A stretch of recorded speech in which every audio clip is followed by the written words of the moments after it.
Ikaw lang talaga, aking sinta, wala nang iba.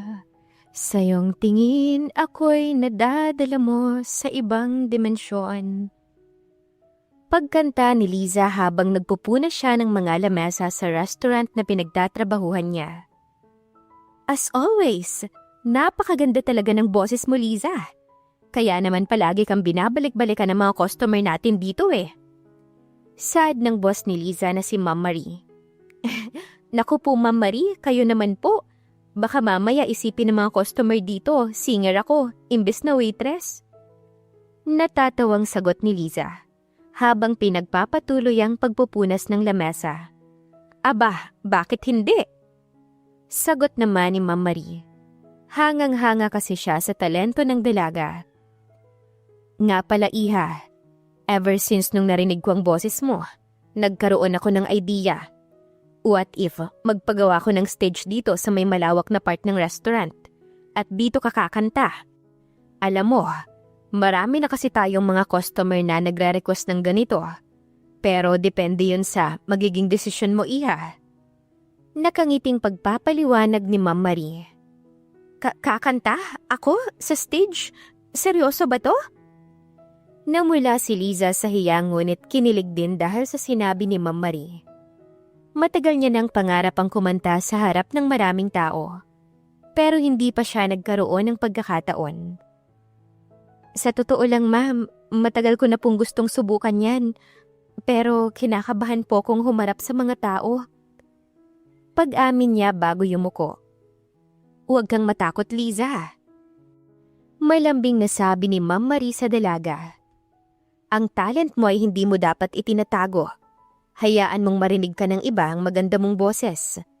You deserve to shine like a diamond.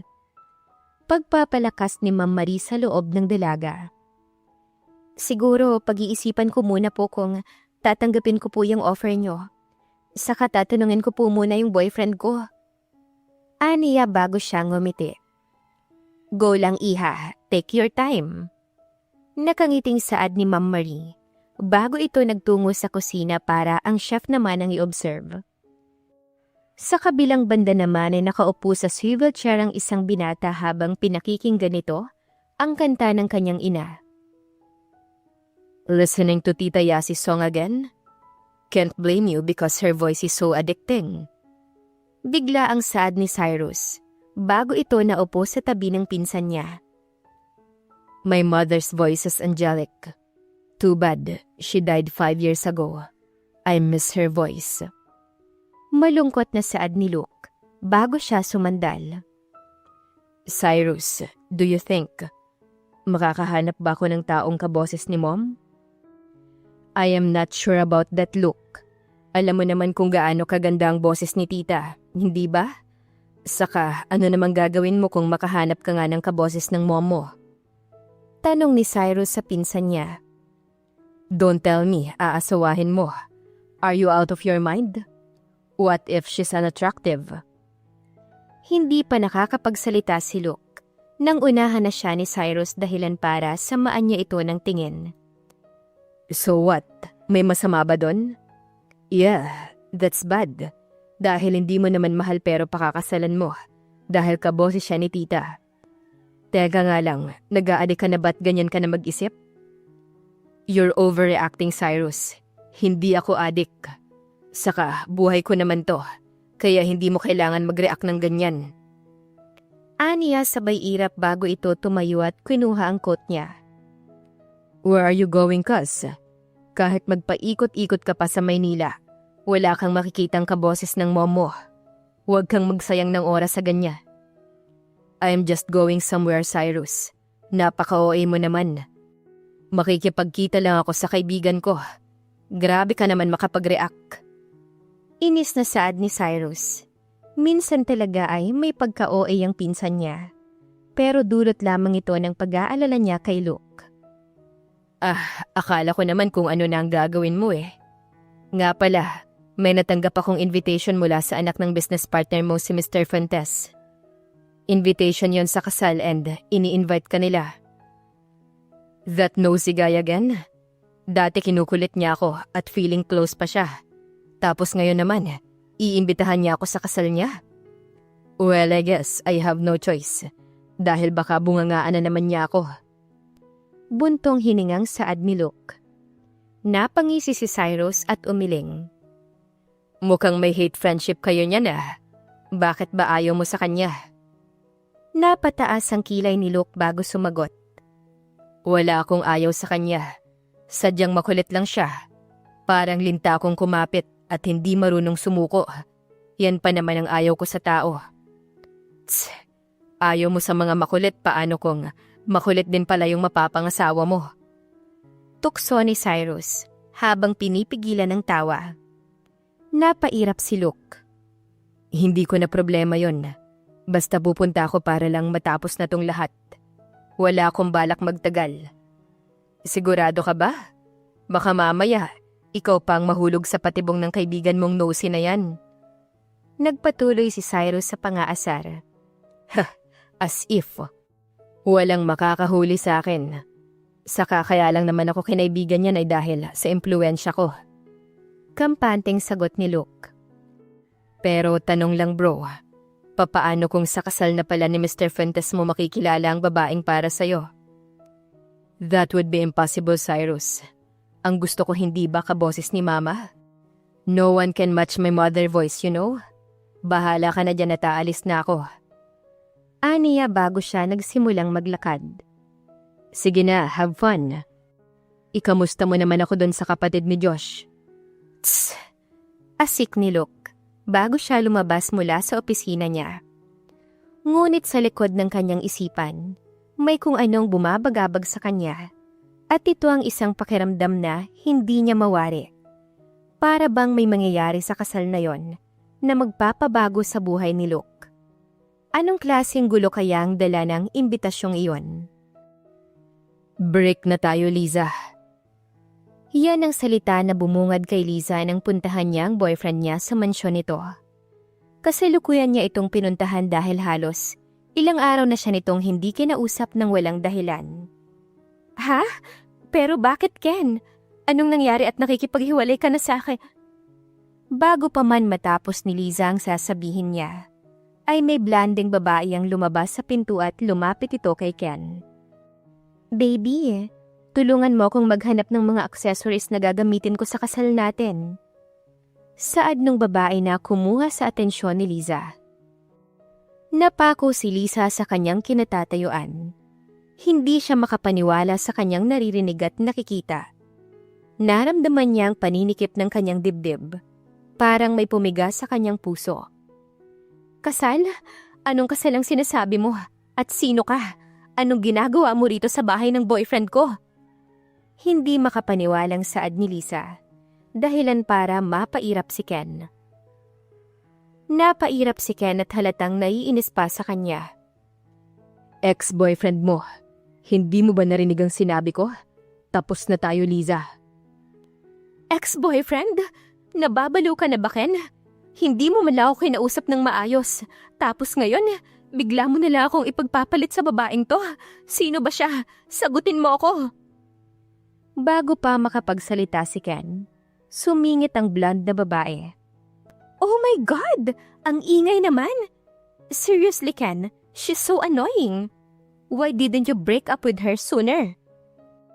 Dito na tuluyang nagdilim ang paningin ni Liza. Anong sabi mo, bruha ka?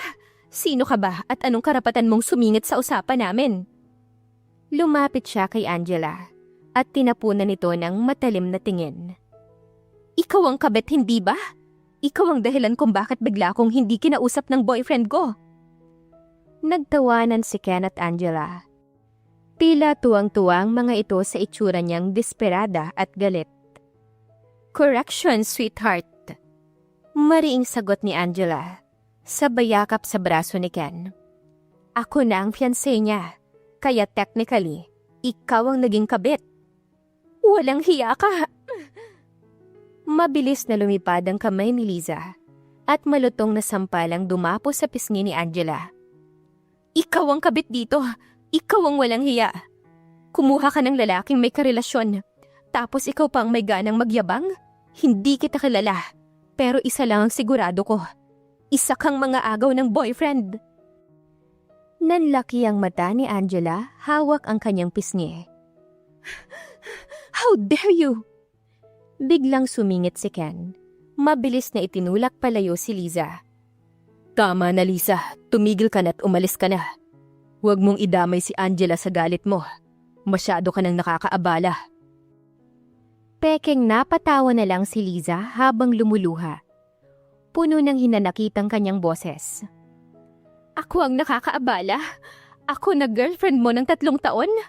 Ako na nagmahal sa'yo ng higit pa sa sarili ko. Ako na pinagpalit mo sa babaeng to. Akala ko pa naman nagbago ka na. Pero babaero, cheater ka pa ring lalaki ka. Pinangakuan mo ko ng kasal tapos ganito ang gagawin mo sa akin? Ang kapal. Sobrang kapal ng mukha mo. Sigaw ni Liza bago niya sinampal si Ken. Tumingin siya ng matalim kay Angela. Hindi mo siya makikilala kung hindi naging kami. Lahat ng bagay na alam niyang gawin para sa isang babae, ako ang nagturo sa kanya. Alam mo ba yon, ha? Pero sige lang, Angela. Enjoy your time with him. Dahil balang araw, ikaw rin ang iiyak kapag may bago na siyang ipapalit sa'yo. Naglakad siya palapit kay Ken. Pinunasan ang kanyang luha at ngumiti ng mapait. At ikaw, Ken, magsisisi ka sa lahat ng ginawa mo sa akin. Dahil darating ang araw, nababalik ka sa akin at nagsisisi na sinaktan at pinagpalit mo ko. At sa panahong yon, ako naman ang tatanggi sa'yo. At sa huling pagkakataon, tumalikod si Lisa. Naglakad palabas ng mansyon. Puno ng sakit at paghihirap ang nararamdaman niya. Pero isang pangako lang ang binuo niya sa sarili. Hindi ito ang katapusan ko. Ito ang umpisa ng bagong ako. Babangon ako. At balang araw, siya ang luluhod sa harapan ko. Lumipas ang ilang buwan at nakakausad na si Liza kay Ken. Nung unang linggo ay umiiyak siya pero ngayon ay hindi na. Kasalukuyan siyang nasa grocery store nang hindi inaasahang nakasalubong niya si Ken. Akmang dadaan na siya sa kabilang daan nang tawagin siya ni Angela. Oh baby, is that your ex, Liza? Wait, huwag ka munang umalis. Ano na namang kailangan niyo? Taas kilay na tanong ni Liza. Wala naman. I just want to invite you next Sunday. Kasal na namin ni Ken. Aba, talaga namang inimbitahan pa ako sa kasal nila. Ganon ba nila kagustong ingudgod sa mukha ko na ikakasal na sila? Grabe ang kakapalan ng mukha nila, aba. Inis na saad ni Liza sa sarili. Bago pekeng nginitian si Angela. Paano kung ayaw ko? Wait, baka hindi ka pa nakaka-move on kay Ken. OMG, baka nga. Can't you just be happy for him? Saka hindi ba maganda ang boses mo? We need a singer kasi. I'll pay you 50,000 kaya pumayag ka na. As much as I don't want to go, ayaw ko ring magmukhang hindi pa nakaka-move on. Saka may paggagamitan din ako ng 50,000 eh. Ay, bahala na si Batman. Pangungumbinsin ni Liza sa kanyang sarili. Ano bang kanta ang gusto niyong kantahin ko? Tanong ng dalaga bago niya kinuha yung invitation. Bawat halik baya si Calvarios. Nito dahilan para hindi makapaniwalang mapatingin siya kay Angela. Sobra na to ah. At talaga namang theme song pa namin nung ex ko na fiancé niya na ngayon ang gusto niyang kantahin ko? Pinagtitripan ba nila ako? Kung banatan ko kaya sila? Inis na tanong niya sa kanyang sarili. Kalma self, huwag mong ipahalata na nagagalit ka at makaisipin ng dalawa, hindi ka pa nakakausad. Okay, see you sa wedding niyo. Peking ngumiti si Liza bago niya iniwan ng dalawa at nagmamadaling umalis. Wala na siyang nararamdaman na pagmamahal kay Ken, pero iba pa rin ang galit na nararamdaman niya ngayon. Nagloko sa kanya si Ken at para bang pinagtripan pa siya ni Angela. Ikinalma niya ang sarili bago siya humanap ng masasakyan papauwi. Kahit ayaw ni Liza ay napilitan siyang pumunta sa kasal. Kasalukuyan siyang nasa may reception nang lapitan siya ng kapatid ni Ken. Oh, hindi ka pa rin makamove on sa kapatid ko? At nandito ka para sirain ang kasal nila? Huwag ka namang masyadong desperate. Nakakahiya ka. Saad ng nakatatandang kapatid ni Ken na si Karen. Oh, nandito rin pala ang babaeng kaya hindi magkaroon-roon ng asawa dahil sa sama ng ugali. Asa ka. Kakanta ko para sa kapatid mo at asawa niya kaya ako nandito. In short, I'm only here for work. Inis na saad ni Lisa bago niya inirapan si Karen. Nang makarating na ang bride at groom sa reception, ay nagsimula na siyang kumanta. Patuloy lamang siya sa pagkanta na para bang wala siyang pakialam. Nang matapos ang kanyang pagkanta, saglit na katahimikan ang bumalot sa buong reception hall, bago nagsimulang pumalakpak ang mga bisita. Si Liza ay ngumiti ng tipid at ibinalik ang mic sa MC. Saka tumalikod upang bumaba ng stage. Ngunit bago pa siya makalayo, isang pamilyar na boses ang pumigil sa kanya. Liza. Napahinto siya. Alam niya kung kaninong boses yon, pero pinilit niyang huwag lumingon. Liza, sandali lang.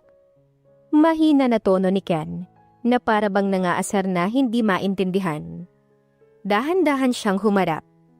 Kahit anong pilit niyang gawing matapang ang mukha niya, hindi niya maitago ang lungkot sa kanyang mga mata. Anong kailangan mo? Malamig niyang tanong.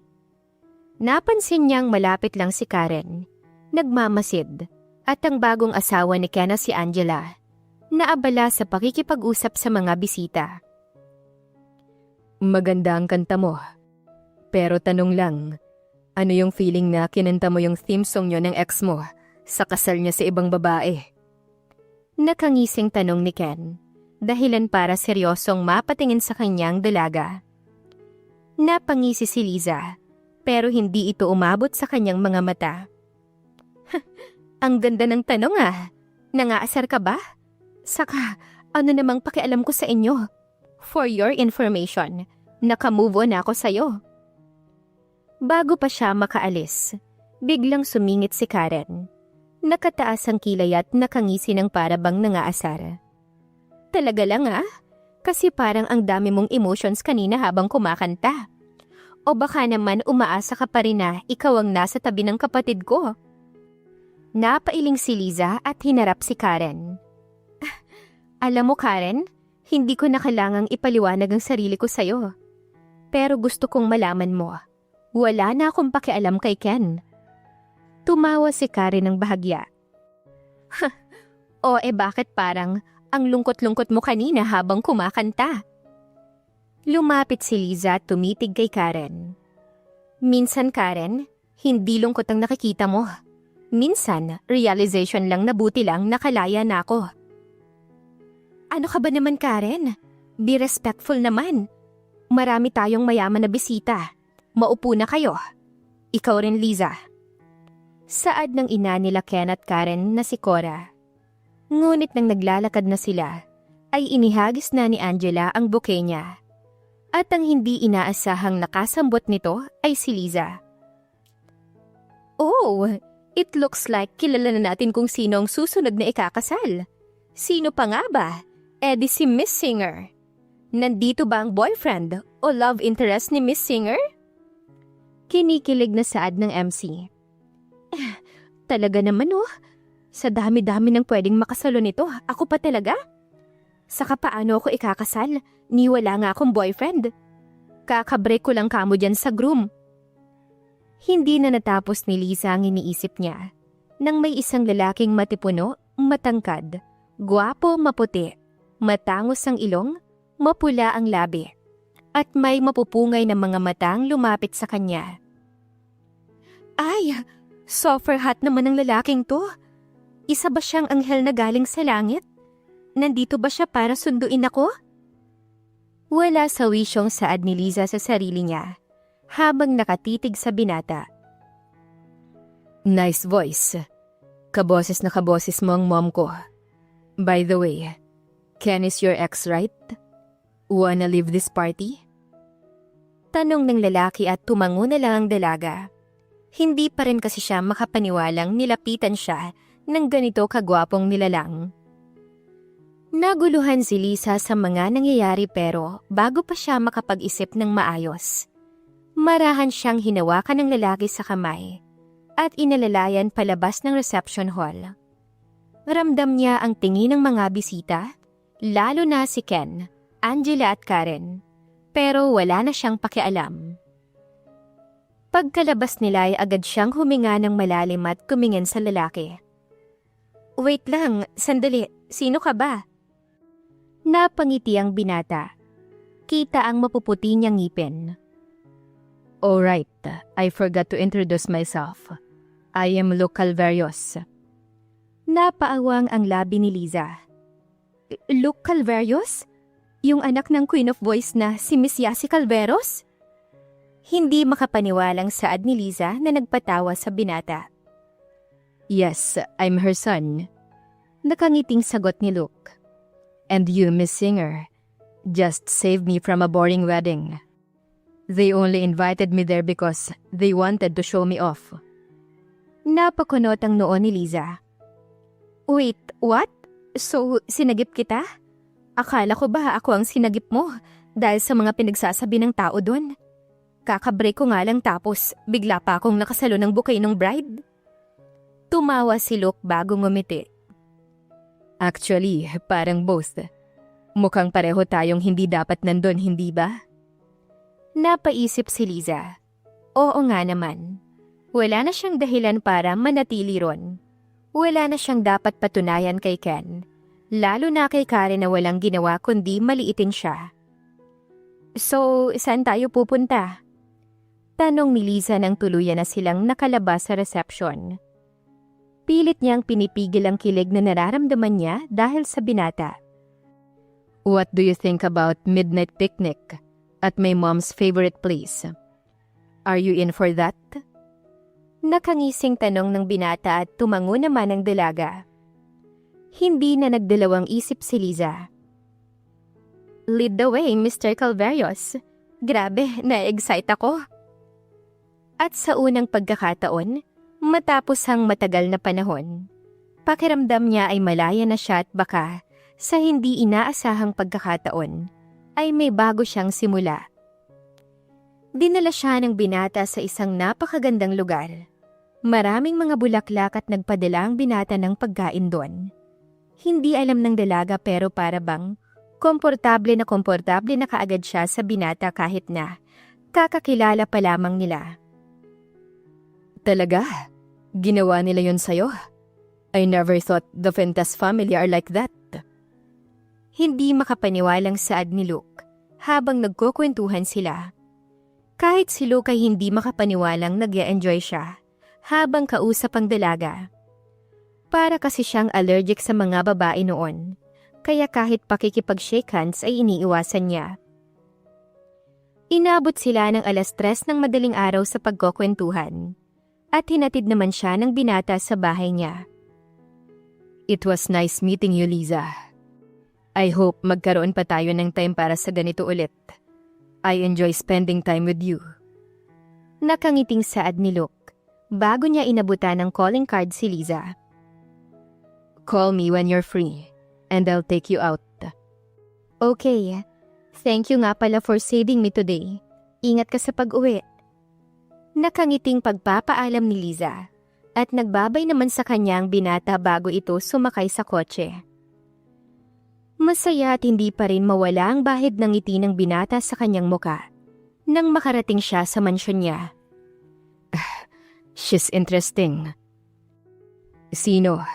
Yung babaeng hinigit mo ba kanina sa kasal ni Ken Fuentes? I might say, she's beautiful. And aside from that, she sounds like your mom. Lalo na nung kinanta niya yung hit song ng tita. Bigla ang saad ni Cyrus na nagpagulat naman sa binata. Please, don't normalize unexpectedly talking. Because someone will have a heart attack dahil yan sa pinagagagawa mo. Narinig ni Luke ang mahina ngunit pilyong tawa ni Cyrus habang umiinom ito ng alak mula sa isang baso. Umiling na lang siya at saka naupo sa malambot na sofa. Seriously, look. Hindi ko inaasahan na may makaka-attract sa'yo ng ganyan kabilis. You're the type of guy who doesn't even bother looking at a woman. Kahit halos sobrang dami na nang nagkakandara pa sa'yo, wala kang pakialam. Napangiti si Luke at tumingin sa kawalan. Ewan ko, Cyrus. She's just different. I feel comfortable around her in a way I never thought possible. It's hard to explain but I'm sure you'll understand it soon. Napataas ang kilay ni Cyrus. Oh, hindi kaya nakahanap ka na ng makakatapat mo? Baka naman ikaw ang mahulog dyan, bro. Tumawa lang si Luke ngunit hindi niya maikakailang kakaibang pakiramdam sa loob niya. Bigla niyang naalala ang ngiti ni Liza, ang paraan ng pagtawa nito, at kung paano siya nito tinignan na para bang hindi siya isang untouchable na tao. Let's see. Aniya habang iniikot ang calling card sa kanyang daliri. Baka nga may kakaiba sa kanya. Samantala sa may kabilang banda naman ay nakahiga si Liza sa kama, habang tinitignan ang calling card na ibinigay ni Luke. Napangiti siya ng hindi sinasadya. Hindi ko alam ang mararamdaman ko. A handsome guy spent some time with me. At hindi lang basta-bastang gwapong lalaki. Mayaman at anak pa ni Miss Yasi Calverios. Sigaw niya sa sarili. Hindi niya alam kung ano itong pakiramdam na parang gusto niyang makita muli ang binata. Para bang hinahanap-hanap niya na kaagad ito. Kahit wala pa halos 2 oras simula nung ihatid siya ng binata dito sa bahay niya. Ngunit ang hindi niya alam, ang simpleng pagkikita nilang iyon ay magdadala ng mas maraming komplikasyon sa buhay nilang dalawa. Walang maisip na dahilan si Liza para tawagan si Luke, kaya naman hindi niya ito matawagan. Umabot ng halos 2 linggo silang walang komunikasyon. Ngunit dumating ang araw na nag-open na ang 3rd branch ng restaurant na pinagtatrabahuhan ni Liza. At sa opening day, ay kakanta siya ron. Kaagad niyang kinuha ang calling card at tinawagan niya si Luke. Hello? Sagot ni Luke. Halatang nagulat ngunit may bahid ng tuwa sa kanyang boses. Kahit na ano number ito ay alam niyang si Liza to. Hi, si Liza to. Medyo nahihiyang sagot ng dalaga habang mahigpit na hawak ang cellphone. Naalala mo pa ba ako?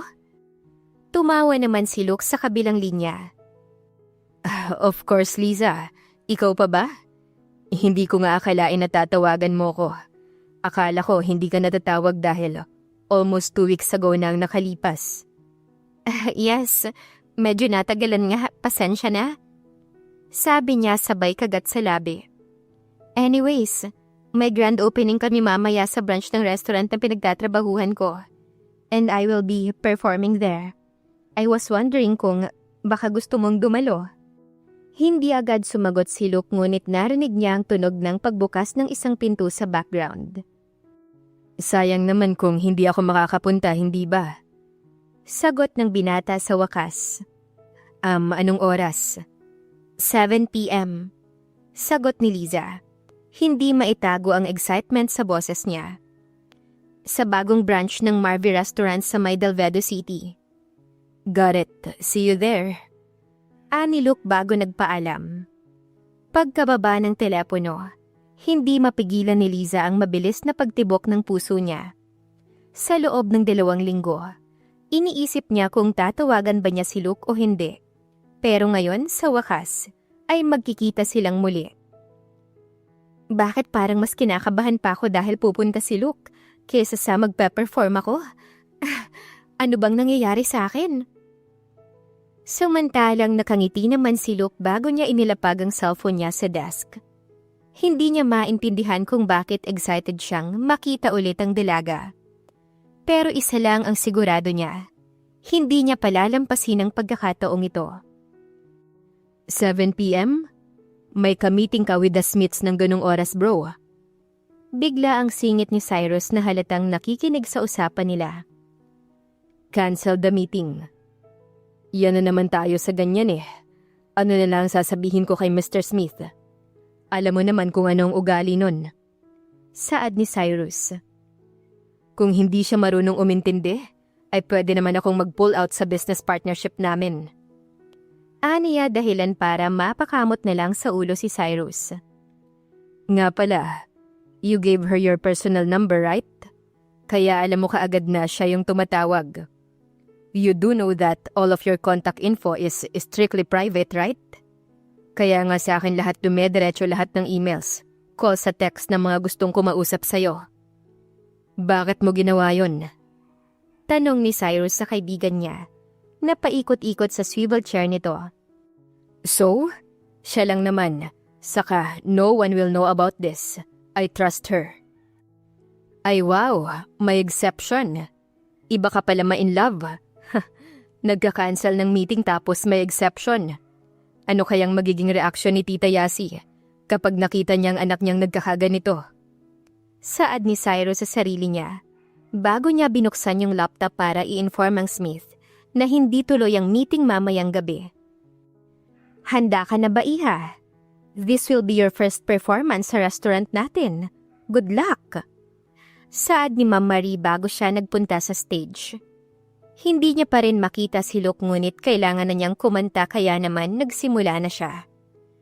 Nang matapos siya sa pagkanta, ay malungkot siyang bumaba ng stage sa pag-aakalang hindi pumunta ang binata para panoorin ang performance niya.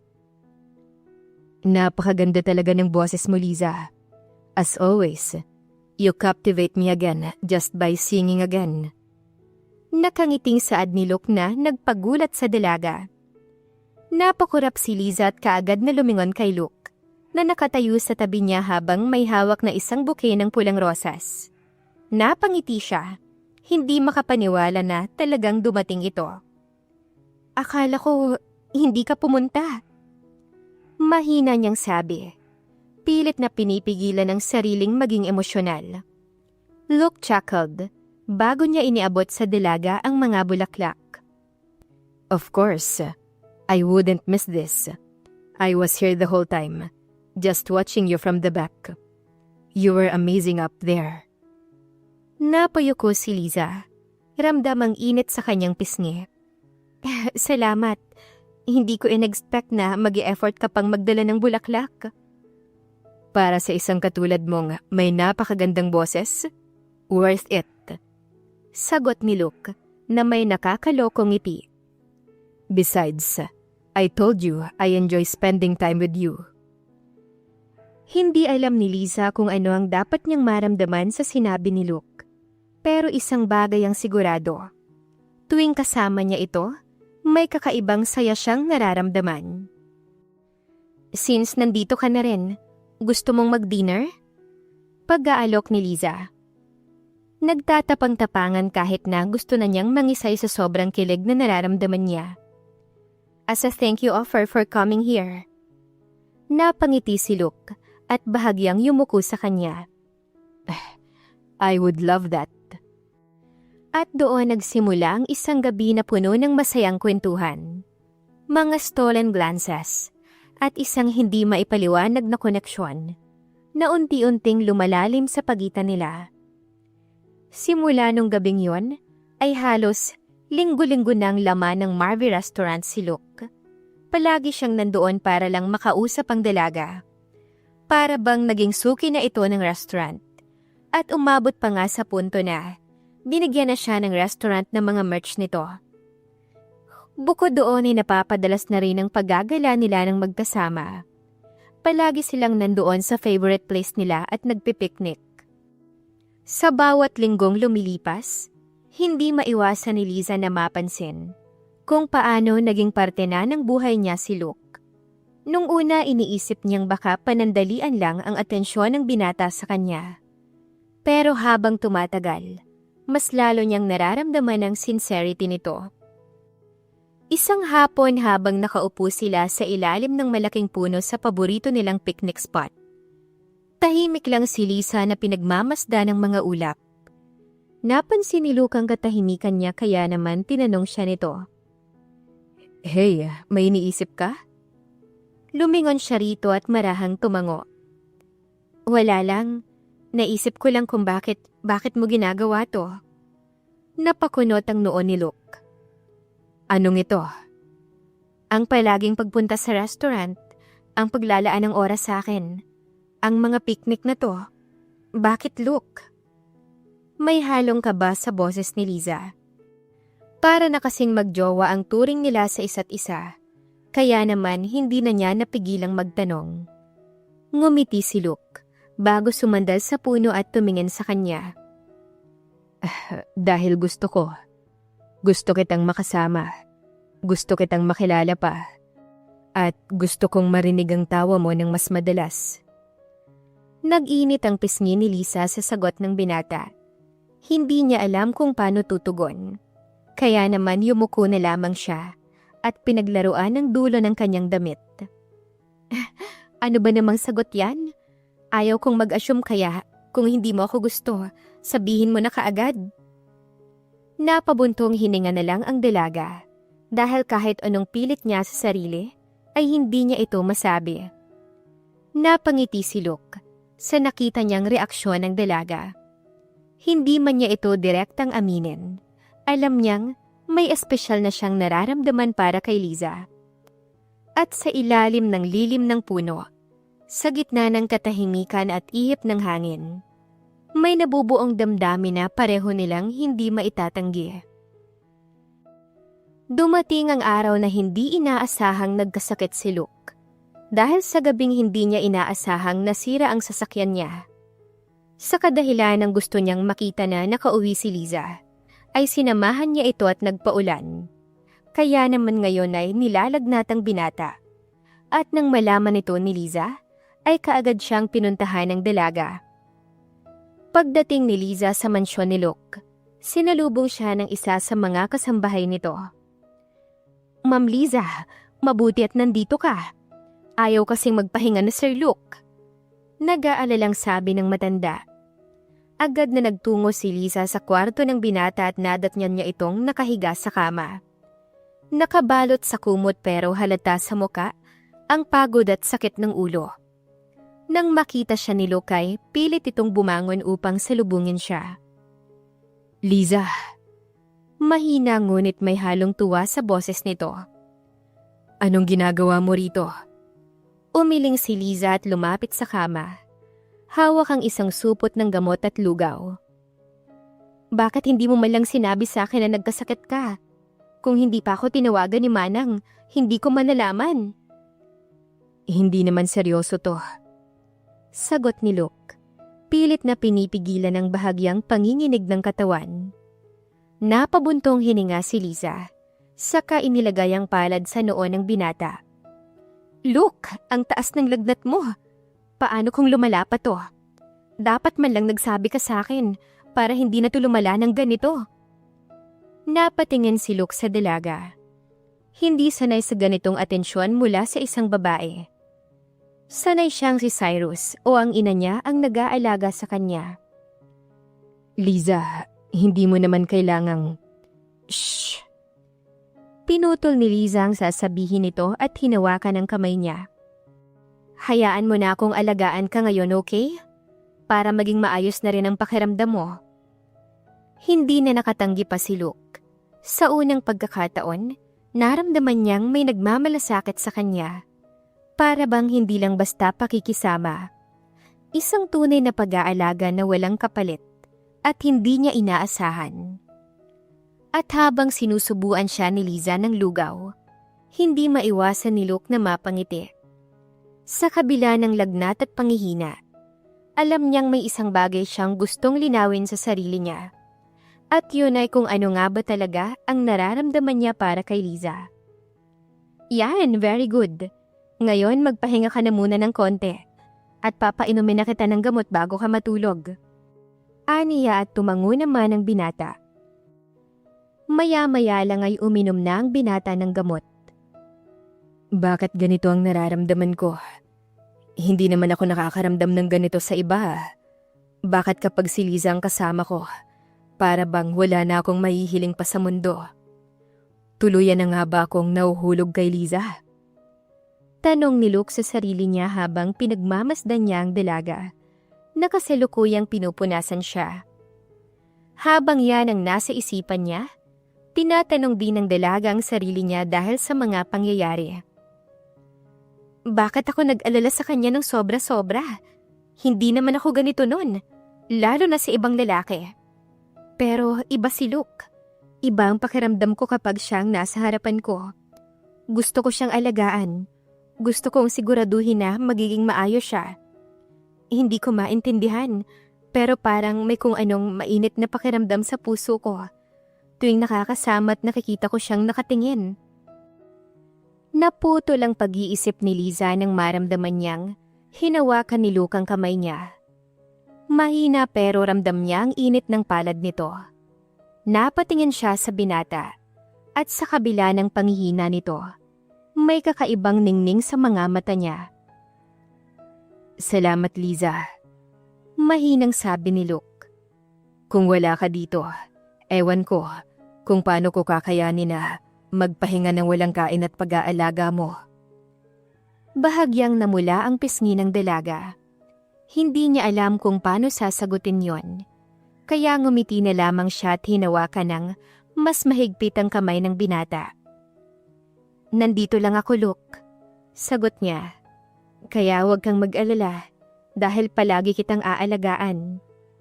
Nakangiting aniya bago umupo sa kama.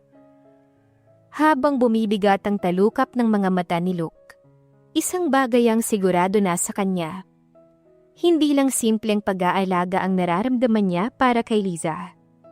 At ganoon din si Liza. Unti-unti na niyang naiintindihan ang sinisigaw ng puso niya. Tahimik na nagkatitigan sina Luke at Liza. Unti-unting naglapit ang kanilang mga muka.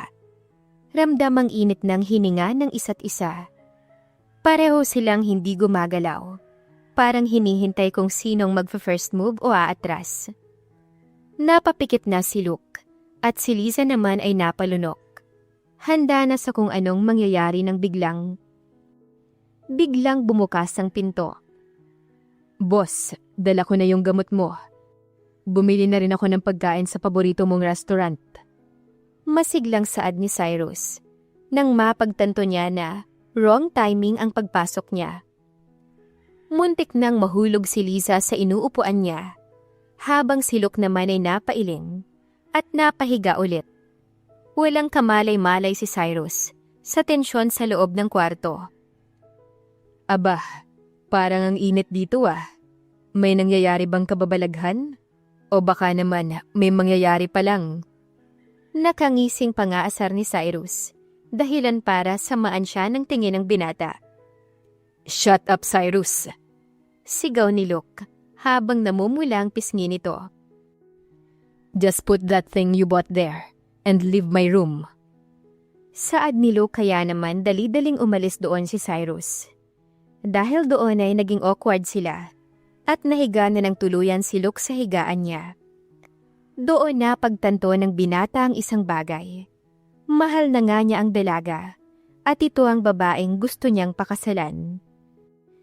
Isang gabi habang nasa mansyon ulit sila ni Luke, ay tahimik na nakaupo si Luke at Liza sa may garden. Malamig ang hangin, pero mas ramdam ni Luke ang kaba sa dibdib niya. Matagal na siyang may gustong sabihin, at ngayong silang dalawa na lang, alam niyang ito na ang tamang pagkakataon. Liza. Pagbasag ni Luke sa katahimikan. Napatingin ang dalaga sa kanya. Bakit? Napabuntong hininga si Luke, para bang pinipilit ang sarili na ilabas ang mga salitang gustong sabihin. Nung una kitang nakilala, hindi ko inakalang magiging ganito tayo. Hindi ko inasahang magiging importante ka sa akin. Bigla namang nagtaka si Liza dahil sa sinabi niya ngunit pilit nang umingiti ito. Eh ano naman ngayon? Biro niya pero halatang kinakabahan siya. Narinig kita nun. Naalala ko si Mom. Diretsyong sagot ni Luke. Kaboses mo siya. At sa hindi ko maipaliwanag na dahilan, parang ang gaan ng loob ko sa'yo. Akala ko dahil lang yun sa alaala ng mom ko. Pero habang tumatagal, na-realize kong hindi lang pala yun. Napatigil si Liza. Anong ibig mong sabihin? Paninigurado niya dahil ayaw niyang mag-assume. Aamin na ba siya sa akin na nagugustuhan niya na ako? Anong dapat kong sabihin? Gusto ko rin kasi siya. Hindi mapakaling saad ni Liza sa kanyang sarili. Hinawakan ni Luke ang kamay ng dalaga at marahang pinisil. Mahal kita, Liza. Hindi lang dahil kaboses mo si Mom. Mahal kita dahil ikaw yon. Ikaw ang nagpapagaan ng mundo ko. Ikaw ang gusto kong makasama sa bawat araw. Napalunok si Liza. Hindi makapaniwala dahil sa pagkabigla na nararamdaman niya. I know, this is all of a sudden. Seryosong saad ni Luke, bago niya mas lalong hinigpitan ang hawak sa kamay ng dalaga. Pero gusto kitang makasama habang buhay. Papayag ka ba kung aalukin kita ng kasal? Liza, will you marry me? Namilog ang mga mata ni Liza. Hindi niya alam kung paano sasagutin. Pero ang puso niya, ito na yata ang matagal niya nang hinihintay. Natahimik si Liza dahil doon. Ramdam niya ang sincerity ni Luke. Pero hindi niya alam kung kaya na niyang tanggapin ang alok nito. Luke, mahina niyang saad bago umiwas ng tingin. Napakunot noo ang binata. Bakit, Liza? May mali ba sa sinabi ko? Umiling ang dalaga. Hindi naman sa ganon. Pero hindi ko alam kung handa na nga ba ako dyan sa gusto mong mangyari. Saglit na natahimik si Luke. Hindi ka pa handa sa akin? Hindi pa ako handa sa kasal. Sagot ni Liza. Luke, mahalaga ka sa akin. Alam ko rin na may nararamdaman ako para sa'yo. Pero ang bilis ng lahat. Hindi ko alam kung kaya ko nang tumalon sa isang bagay na hindi ko pa lubos naiintindihan. Napalunok si Luke. Masakit pero naiintindihan niya ang dalaga. Sabi nga nila, kung mahal mo, hihintayin mo. So, anong gusto mong gawin? Tanong niya, may bahagyang lungkot sa boses. Napangiti si Liza bago hinawakan ng pisngi ng binata. Gusto kitang makilala pa ng mas mabuti. Gusto kong siguraduhin na hindi lang dahil sa alaala ng mama mo, kaya mo ko gusto, kundi dahil ako talaga. Napabuntong hininga si Luke, pero sa huli tumango siya. Okay, mahina niyang sabi. Maghihintay ako, Liza, hanggang sa dumating ang araw na handa ka na. Salamat, Luke. At sa gabing iyon, sa halip na isang engagement, isang pangako ang nabuo. Isang pangakong hindi madali pero totoo. Pero ang tanong lang ay kung makakaantay nga ba si Luke sa pangako ng dalaga. Sa paglipas ng mga buwan, hindi maitatanggi ni Liza ang unti-unting sumisibol na damdamin ng selos sa kanyang puso. Hindi lang dahil sa dami ng kaagaw niya kay Luke, kundi dahil na rin sa marami nang sumusubok na mapalapit sa binata. Hindi pa man siya pumayag sa alok na kasal ni Luke. Ramdam niya ang pangamba sa dami ng babaeng nakapaligid dito. CEO si Luke, mayaman, matalino, at hinahangaan ng marami. Hindi lang sa negosyo ito hinahangaan, kundi pati na rin sa kanyang itsura at personalidad. Madalas niyang marinig ang mga bulong-bulungan ng mga empleyado ni Luke, lalo na ang mga babaeng may lihim na paghanga rito, tuwing sinasama siya ng binata sa kumpanya nito. Isang gabi habang nasa restaurant si Liza kung saan siya nagtatrabaho, naisipan niyang yayain si Luke na magpalipas ng oras kasama siya. Patapos na rin kasi ang shift niya at marami siyang gustong ikwento sa binata. Kinuha niya ang kanyang cellphone at tinawagan ito. Luke, tapos na ako sa trabaho. Gusto mo bang tumambay muna tayo? Masayang tanong niya. Ngunit agad na sumagot ang binata. Pasensya na, Liza. Marami pa akong kailangang tapusin sa opisina. Hindi ako makakaalis ngayon. Napayuko si Liza. Ganun ba? Sige, ingat ka na lang. Pagkababa ng tawag ay pilit niyang iniintindi ang sitwasyon. Alam niyang abala si Luke sa kanyang trabaho, kaya hindi siya dapat magduda. Ngunit hindi niya maialis sa kanyang isipan ang lungkot na nadarama niya. Kaya pumunta siya sa isang cafe, malapit sa opisina ni Luke para magpalipas ng oras. Habang naglalakad siya sa kalsada, hindi inaasahang nakita niya si Luke sa tapat ng isang mamahaling restaurant. Hindi ito nag-iisa. May kasama itong isang magandang babae. Parang pinagsakluban ng langit at lupa si Liza sa nakita niya. Nakita niya kung paano ngumiti ang babae kay Luke, kung paano ito hinawakan sa braso, at kung paano tila walang problema ang binata sa presensya nito. Napako ang tingin ni Liza sa eksena. Ramdam niya ang paninikip ng kanyang dibdib. Sino ba ang babaeng yun? Bakit ganon sila kalapit sa isa't isa? Hindi kaya ipinagpalit niya na ako dahil hindi ako pumayag na magpakasal sa kanya? Hindi makapaniwalang saad ni Liza. Puno ng takot at sakit ang nararamdaman niya. Gusto niyang lumapit at gusto niyang tanungin si Luke kung bakit ito nandito. Ngunit pinigilan niya ang sarili. Pilit niyang nilunok ang pait na unti-unting bumabalot sa kanyang puso. Sa halip, humakbang siya palayo. Pilit na kinakalma ang sarili. Hindi naman siguro ako ipagpapalit ni Luke, hindi ba? Nangako siya sa akin na ako lang mamahalin niya at hihintayin niya. Hindi naman siguro tama ang hinala ko, di ba? Aniya bago pinipigilang tumulo ang luha niya. Ngunit sa loob-loob niya, isang tanong ang paulit-ulit na bumabalik sa kanyang isipan. Ano nga ba talaga siya sa buhay ni Luke? Pero kung wala lang talaga siya kay Luke, bakit kailangan niyang magsinungaling sa akin? Pwede niya namang sabihin sa akin na kaya siya hindi makakapunta ay dahil may kikitain siya, hindi ba? Bakit kailangan niya pang magsinungaling? Sunod-sunod na tanong ni Liza sa kanyang sarili. Hindi na niya inopen sa binatang tungkol dito dahil baka magalit lamang ito sa kanya. Pero patuloy na ganitong pangyayari ang sunod-sunod na nangyayari. Dahil doon ay hindi na napigilan ng dalaga ang maghinala. Gabi na nang umuwi si Liza. Galing siya sa puntod ng ina niya at nagpasama siya sa binata ngunit may kailangan daw itong gawin. Habang papauwi siya ay hindi inaasahang nahagip niya ang dalawang tao sa di kalayuan. Nanginginig ang kamay ni Liza habang pinagmamasdan ng mga to mula sa di kalayuan.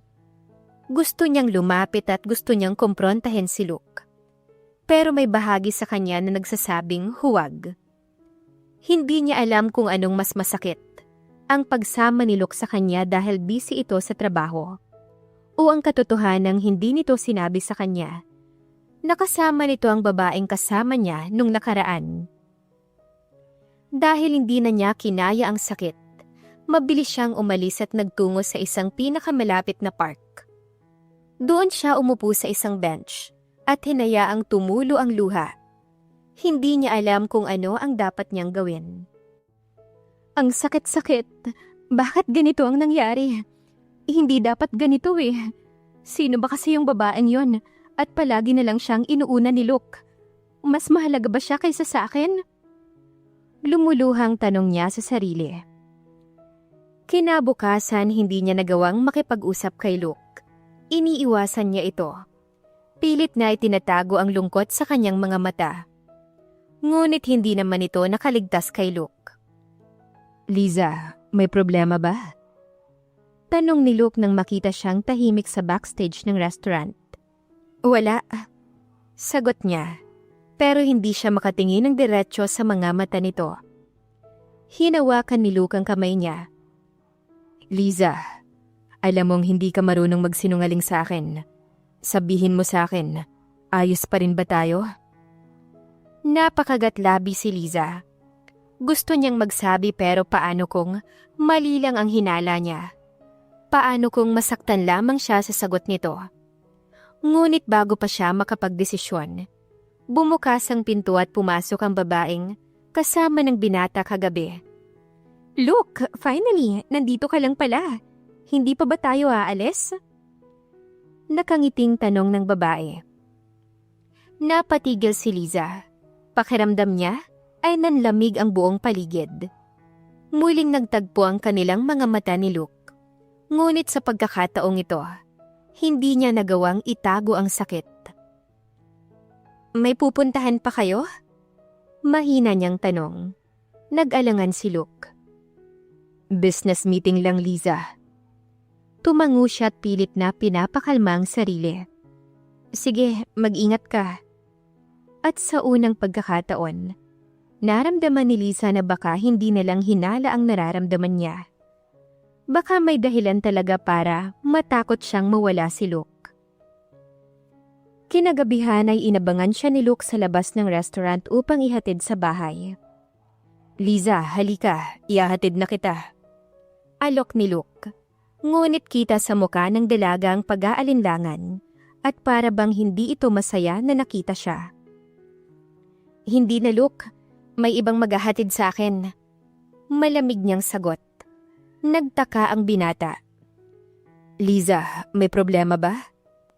Umiling siya ngunit hindi niya mapigilang tanungin. Sino yung babae? Isa sa anak ng business partner. Matagal ko na siyang kilala. Pero wala siyang espesyal na papel sa buhay ko.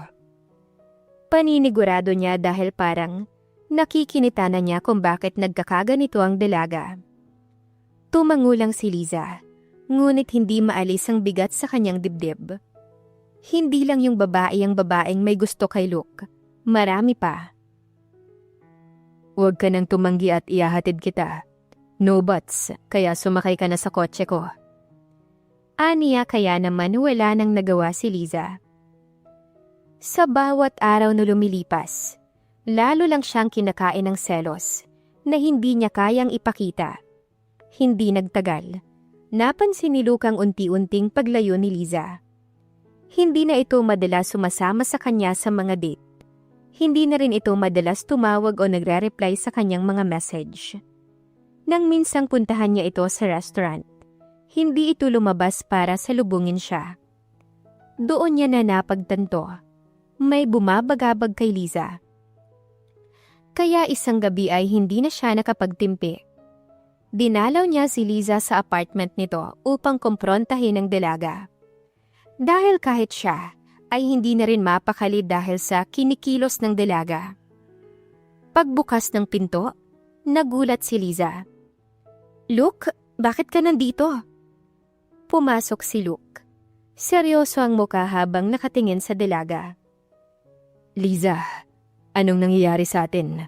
Bakit parang iniiwasan mo ko? Hindi ka naman ganito sa akin ah. Nag-iwas ng tingin ng dalaga. Wala, busy lang ako. Napabuntong hininga si Luke at marahang hinawakan ang kamay nito. Liza, sabihin mo sa akin, may bumabagabag ba sa'yo? Kung meron man, ano ba? May nagawa ba akong mali? Napakagatlabi si Liza. Hindi niya gustong sabihin, pero hindi rin niya kayang kimkimin. Look, kaya mo lang ba ako gustong pakasalan dahil kaboses ko ang iyong ina? Nagulat si Luke. Hindi niya inaasahan ang tanong na yon. Anong klaseng tanong yan, Liza? Malamang hindi. Simula nung una ang sabi mo, naaalala mo ang momo dahil sa boses ko. Pero kung isang araw may isang babae kang marinig na mas malapit sa boses ng ina mo, paano kung hindi pala ako ang mahal mo, kundi ang alaala niya? Aminin mo nga sa akin, kaya mo lang ba ako minamahalay dahil naaalala mo sa akin ang iyong ina? Totoo ba talagang mahal mo ako? Tumahimik si Luke. Hindi dahil totoo ang sinabi ni Liza, kundi dahil hindi niya inaasahang ganito pala ang nararamdaman ng dalaga. Nagsisisi siya na hindi man lang niya kinamusta ang nararamdaman nito. Liza, mahal kita dahil ikaw yan. Oo, nung una, ang boses mong nagpakalma sa akin. Pero habang nakikilala kita, ikaw mismong minahal ko. Hindi lang ang tinig mo, hindi lang ang pagkanta mo, kundi ikaw mismo. Napaluha si Liza. Hindi ko alam, Luke. Naguguluhan ako. Hindi ko alam kung kaya kong maniwala dahil sa mga ginawa mo. Nagsinungaling ka sa akin. Yun ang mas lalong ikinasama ng nararamdaman ko. Sinabi mo sa akin na nasa trabaho ka, pero kasama mo yung babaeng yun. Alam mo ba kung gaano kasakit para sa akin na puro excuses ka na makasama mo lang siya? Hindi mo na kailangan pang magsinungaling dahil kung ayaw mo na sa akin ay matatanggap ko naman. Si Rina ba? Like I told you, she's just a friend. And anak siya ng business partner ko. There's nothing between us, Liza. Maniwala ka sa akin. Ikaw lang ang mahal ko. Pagpapaliwanag ni Luke sa dalaga. Gusto ko ng space, Luke. Mas mabuti siguro na wag na muna tayong magsama palagi. Sa kabila ng sakit na dulot ng mga salita ni Liza, pinilit ni Luke na intindihin ito. Tumango siya kahit masakit. Kung yan ang gusto mo, bibigyan kita ng oras. Pero isang bagay lang ang tatandaan mo. Hindi kita iiwan.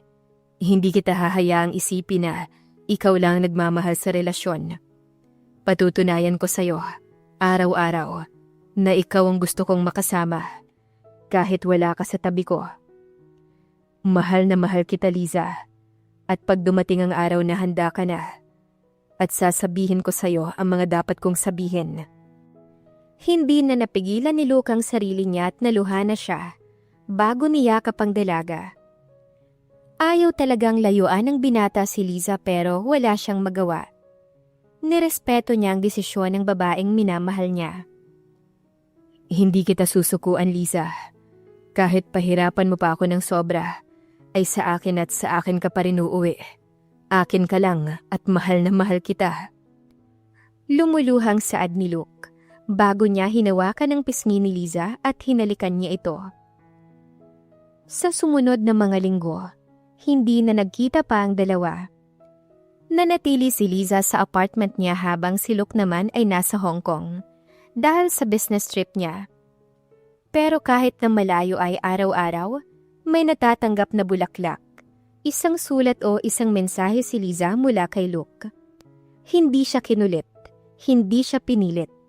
Ngunit naramdaman niya ang presensya ni Luke sa kabila ng kanilang distansya. Day 37. Simula nung humingi ka ng space. Magandang umaga, mahal ko. 143 red roses. Sumisimbolo yan na mahal kita. Huwag mong kalilimutang alagaan ang sarili mo, ha? Mahal na mahal kita at palagi kang kakain ng maayos. Day 48. Simula nung humingi ka ng space sa akin. Good morning sa babaeng minamahal ko. Pink peonies naman ngayong araw. Bigla ko tuloy na alala yung araw na sinabi mo sa akin na ang cute ng peony flower. Sinabi mo pa sa akin na gusto mong may ganyang bulaklak sa magiging kasal natin. Miss na kita. At gustong-gusto ko nang umuwi kaso no choice ako eh. Kailangan kong tapusin ang trabaho ko rito para ma-secured ko ng future natin at ng magiging anak natin soon. Day 59 simula nang humingi ka ng space. Magandang gabi, mahal ko. Lilis ang pinadala ko sa'yo ngayong araw. Naalala mo ba yung may nadaanan tayong flower shop?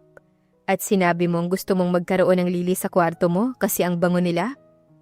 Sana kahit papano, napangiti kita sa simpleng regalo kong to. Miss na kita, Liza. Konti na lang, makakauwi na ako sa'yo. Day 72 simula nang humingi ka ng space. Good morning, love. Sunflowers naman para sa'yo ngayon. Ikaw kasi ang araw ko, kahit malayo ko. Ikaw ang nagbibigay ng liwanag at sigla sa bawat araw ko.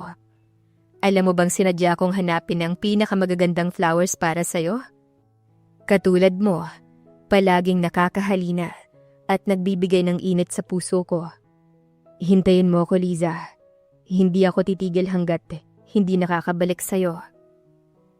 Day 85 simula nang humingi ka ng space. Malapit na mahal ko. White roses naman ngayon. Simbolo ng bagong simula at dalisay na pagmamahal. Katulad ng pagmamahal ko sa'yo. Alam kong mahirap itong pinagdaraanan natin. Pero sana sa pagbabalik ko, matanggap mo pa rin ako ng buong buo. Mahal na mahal kita, Liza. Wala na akong ibang hinangad kundi ang ikaw at ako. Sa dulo ng lahat ng to. Hindi mapigilan ni Liza ang maiyak habang binabasa niya ang mga mensahe ni Luke araw-araw. Ramdam niya sa bawat salita ang tapat na pagmamahal nito, ang pangungulila, at ang matinding pagnanais nitong bumalik sa kanya. Mahigpit niyang niyakap ang cellphone niya at pilit na pinipigilan ng paghikbi. Ngunit tuluyan na siyang bumigay. Napatingin siya sa mesa kung saan nakapatong ang maraming vase na puno ng iba't ibang bulaklak. Itong lahat ay galing kay Luke. Ang bawat kulay at uri ay may kwentong kasama. May alaala silang dalawa. Inabot niya ang isang pink peony. Mariing pinisil iyon, habang pilit niyang sinasabi sa sarili na tamang desisyon niyang humingi ng space. Pero bakit parang mas lalo lamang niyang naramdaman ang kawalan? Bakit parang mas masakit nung humingi ako ng space? Akala ko, kaya ko nang hindi siya nakikita pero mukhang hindi. Nang sumunod na araw ay nagdesisyon siyang puntahan ng isang lugar na madalas nilang tambayan ni Luke. Ito ang isang parke malapit sa lawa. Umupo siya sa parehong bench kung saan minsan silang nag-usap tungkol sa kanilang mga pangarap. Doon niya muling binuksan ang mga mensahe ni Luke. Binasa isa-isa, at sa huli, napangiti siya sa kabila ng luha. Luke, mahina niyang bulong sa hangin. Miss na rin kita. At sa sandaling yon, napagtanto niyang hindi niya na kayang itanggi ang totoo. Mahal niya si Luke, at hindi niya na kayang maghintay pa ng matagal para sabihin ito sa binata. Miss, okay ka lang ba?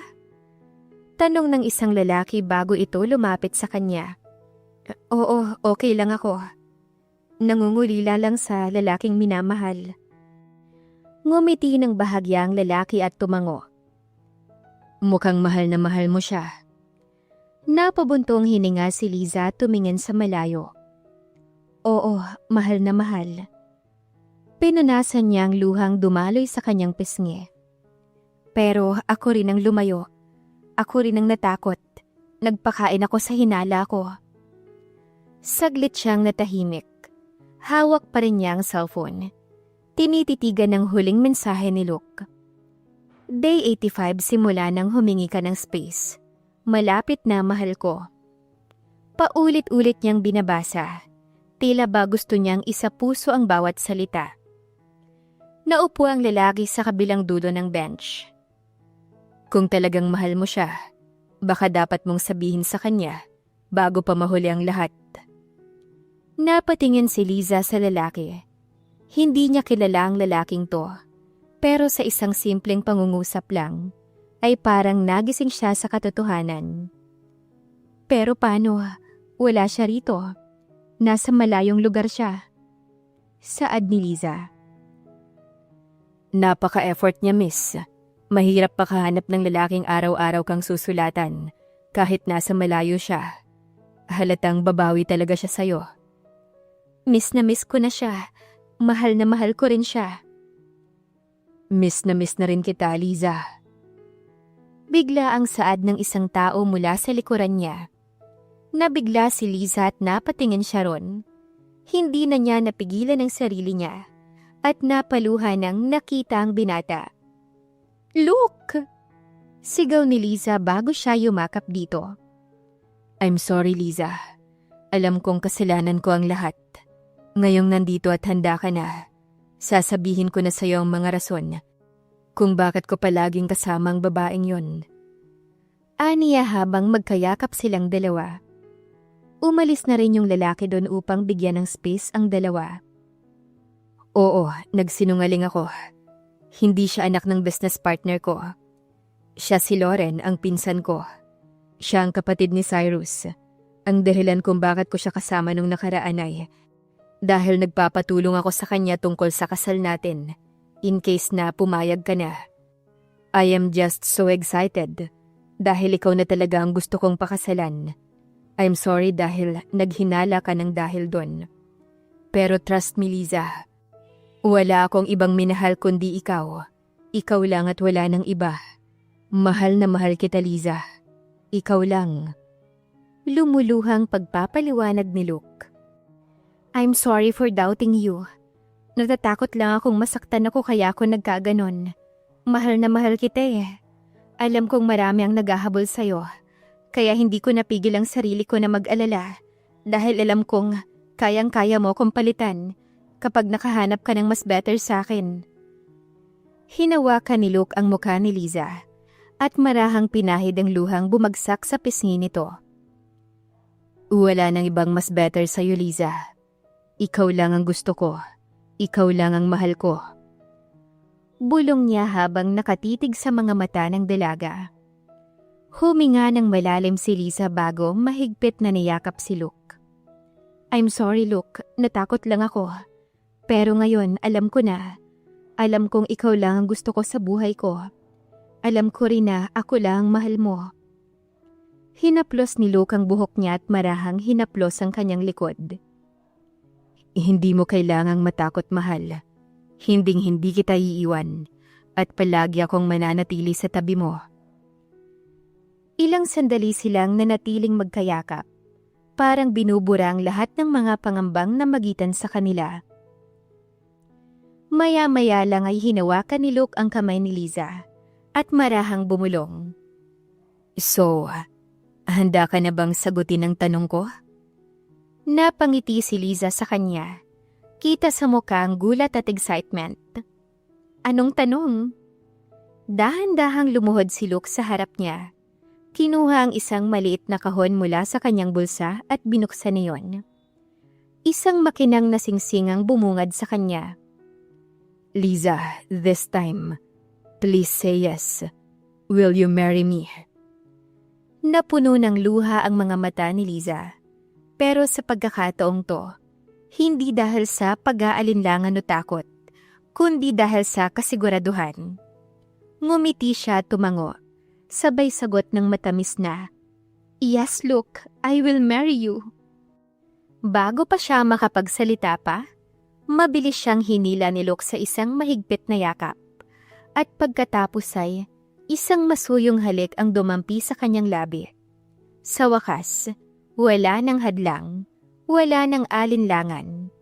Ang pagmamahal nila sa isa't isa at sa pagkakataong to, alam nilang hindi na nila pakakawala ng isa't isa.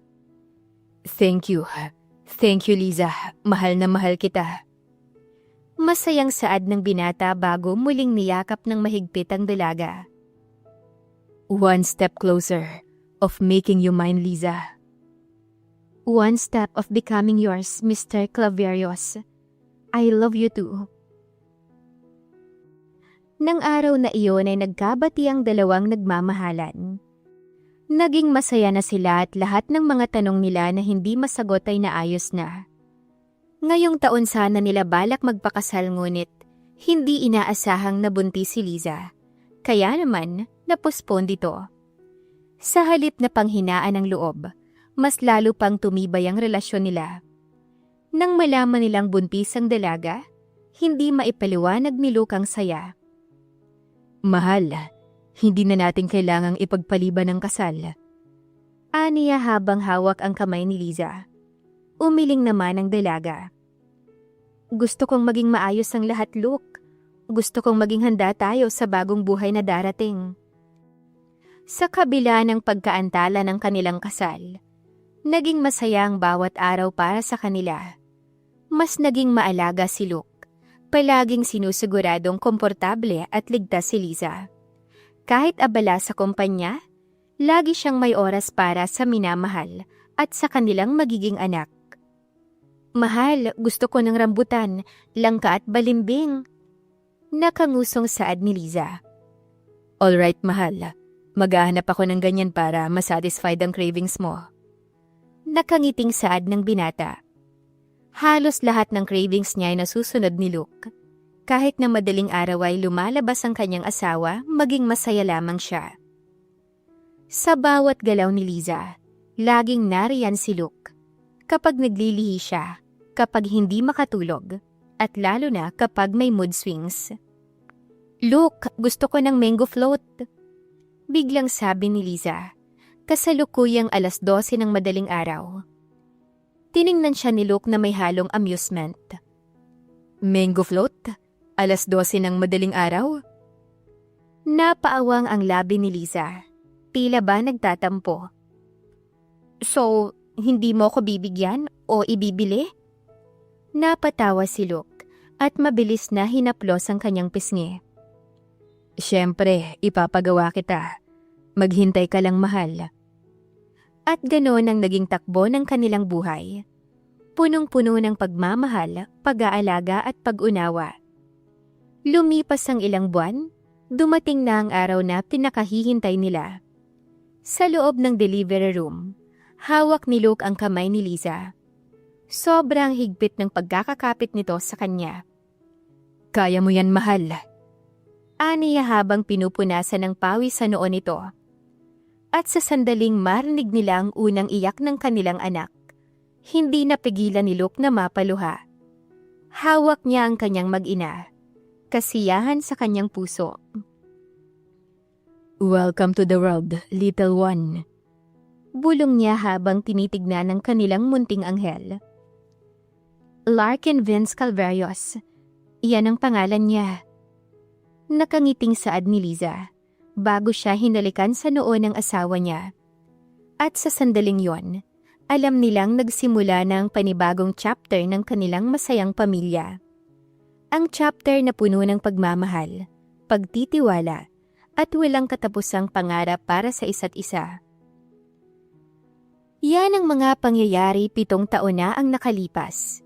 Kasal at kasalukuyang may 3 anak na sila ngayon. Si Larkin ang panganay, si Lizelle ang ikalawa, at ang bunso ay si Licker. Kasalukuyang muling nagdadalang tao si Lisa para sa kanilang ika-4 na anak. Kaya naman sobrang saya ni Luke. Ang kaso lang ay palaging nagsusungit si Liza.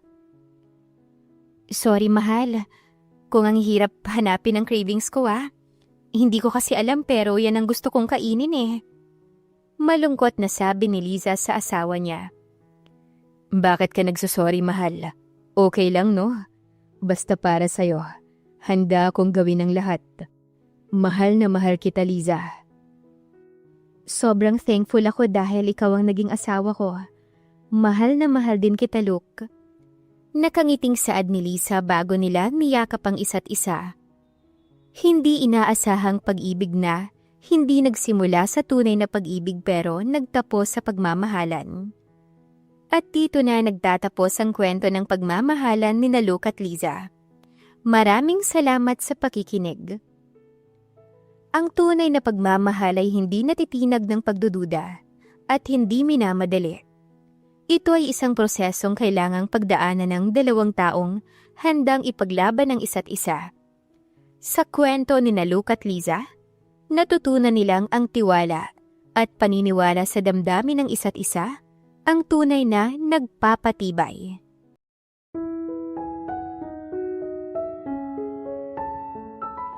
Ikaw lang talaga